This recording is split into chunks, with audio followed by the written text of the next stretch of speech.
శుక్లాంబరధరం విష్ణుం శశివర్ణం చతుర్భుజం ప్రసన్నవదనం ధ్యాయేత్ సర్వవిఘ్నోపశాంతయే. శాంతాకారం భుజగశయనం పద్మనాభం సురేశం విశ్వాకారం గగనసదృశం మేఘవర్ణం శుభాంగం లక్ష్మీకాంతం కమలనయనం యోగి హృద్యానగమ్యం వందే విష్ణుం భవభయహరం సర్వలోకైకనాథం. ఓం నమో భగవతే వాసుదేవాయ. మాఘపురాణం 14వ అధ్యాయమునకు స్వాగతం పలుకుచున్న మీ సామవేదం బాలసుబ్రహ్మణ్యం నమస్సు. 14వ అధ్యాయంలో విప్రుని పుత్రప్రాప్తి. గురుత్సనమద మహర్షి చూచి జాహ్నముని ఇట్లనెను, మహర్షి, మాఘమాస వ్రతమును చేయుటచే మానవులకు జ్ఞానమోక్షములు కలుగునా అని నా సందేహము తీర్చుమని అడగగా, జాహ్నముని వినుము. మాఘమాస వ్రతము ఆచరించుటచే ప్రాణికి ఇహలోక సుఖములు పరలోక సుఖములు కలుగును, వారి కష్టములు తీరును. అందుచే సంశిష్టుడైన మానవుడింకను హరిప్రీతికరములకు వ్రతములు ఆచరించి జ్ఞాని అయి సత్కర్మలను ఆచరించి ముక్తినందును. అట్టి ఒక కథను చెప్పెదను వినుము అని ఇట్లు పలికెను. జాహ్నముని చెప్పుచున్నాడు. పూర్వము గంగా నదీ తీరంబున బ్రాహ్మణుడొకడుండెను. అతడు వేదాంగములు చదివినవాడు, ఉత్తమశీలుడు, ఆచారవంతుడు, నీతి దయా జ్ఞానము ఇంద్రియ జయము కలిగినవాడు. అతనికి భార్యయు ఉత్తమురాలు. వారికి సంతానము లేదన్న లోటు తప్ప మరి దేనికిను లోటు లేదు. పుత్రుడు లేరని విచారపడుతున్న ఆ బ్రాహ్మణుడొకనాడు భార్యతో, గుణవంతుడైన పుత్రుండొక్కడు అయినను మనకు కలగలేదు. అట్టి పుత్రుండున్నను మనకు వంశమునకు సద్గతులు కలుగునా అని విచారపడింది. అప్పుడు ఆమె, నాథ, నీవు తగిన వారికి దానము చెయ్యలేదేమో, అందువలన మనకు సంతానము కలుగలేదని అనుకుందును అని సమాధానమిచ్చాను. అప్పుడు ఆ బ్రాహ్మణుడు దుష్కర్మమైన తపము ఆచరించి అయినను శ్రీమన్నారాయణుని సంతృప్తి పరచెదను, పుత్రవరమును కోరెదను అని చెప్పాడు.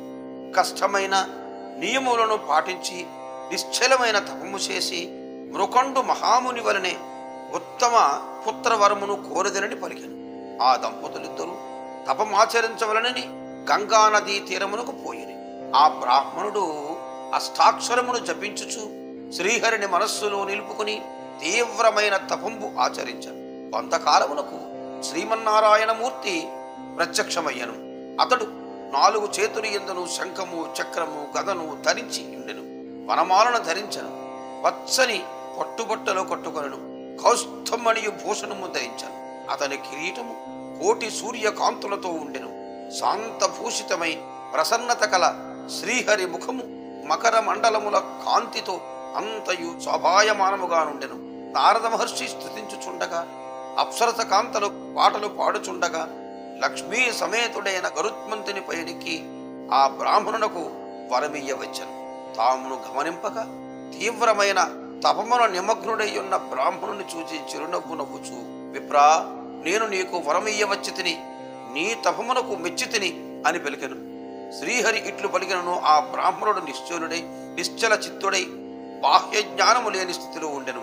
ఇట్లు బాహ్య ప్రపంచమునకు మరచి నిశ్చల చిత్తముతో అతడు చేయు తపము భగవంతునకు శ్రీహరికి మరింత ప్రీతి కలిగించను. ఎటులైనను వరమియ్యవలని నిశ్చయించను. వాని మనస్సు బాహ్య ప్రపంచమునకు మనున్నట్లు చేశాను. మనస్సు చెదరగా ఆ బ్రాహ్మణుడు కారణమేమని కన్నులు తెరచి చూశాను. తన మనస్సులో నిలచిన శ్రీమన్నారాయణుడే ఎదురు నిల్చుడు చూచి గుర్తించను. ప్రసన్నమూర్తిని చూశాను.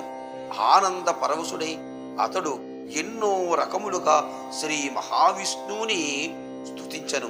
అట్లు స్తుతించిన తర్వాత జాహ్నముని ఆ బ్రాహ్మణుడు అష్టోత్తర నామములతో శ్రీహరిని స్తుతించి ఆనంద పరవశుడై నమస్కరించుచూ నిలచియుండెను.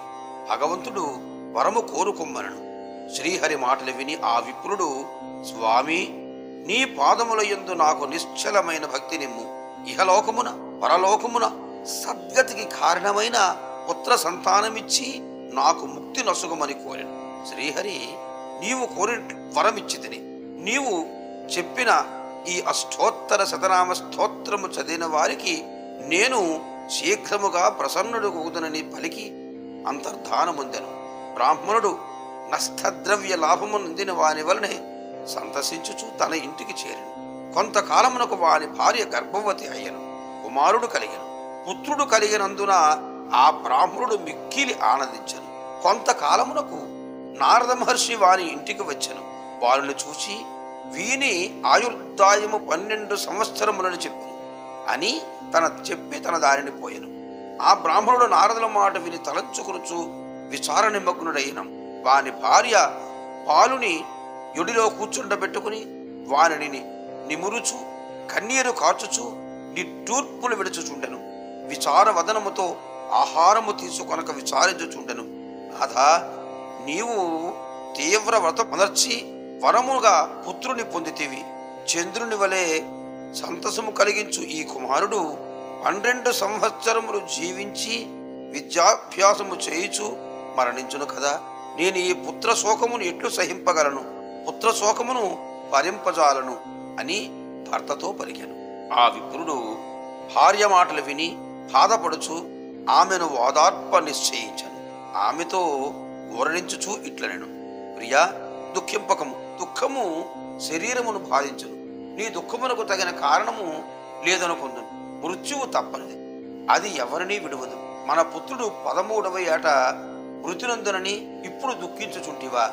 నీకు నాకు ఎప్పటికైనా మృత్యువు తప్పు.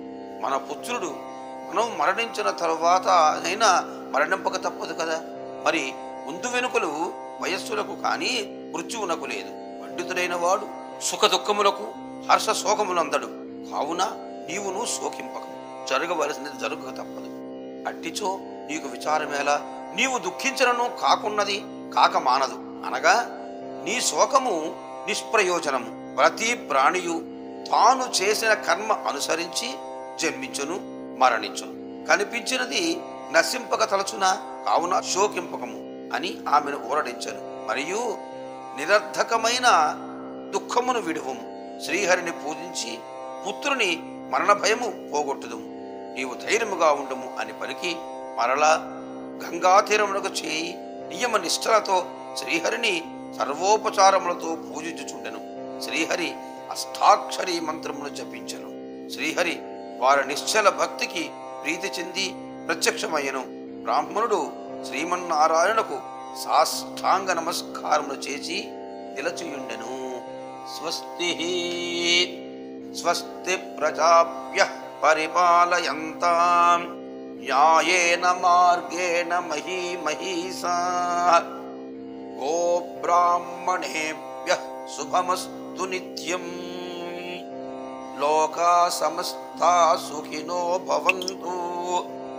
సర్వే జనా సుఖినో భవంతు. తథాస్తు.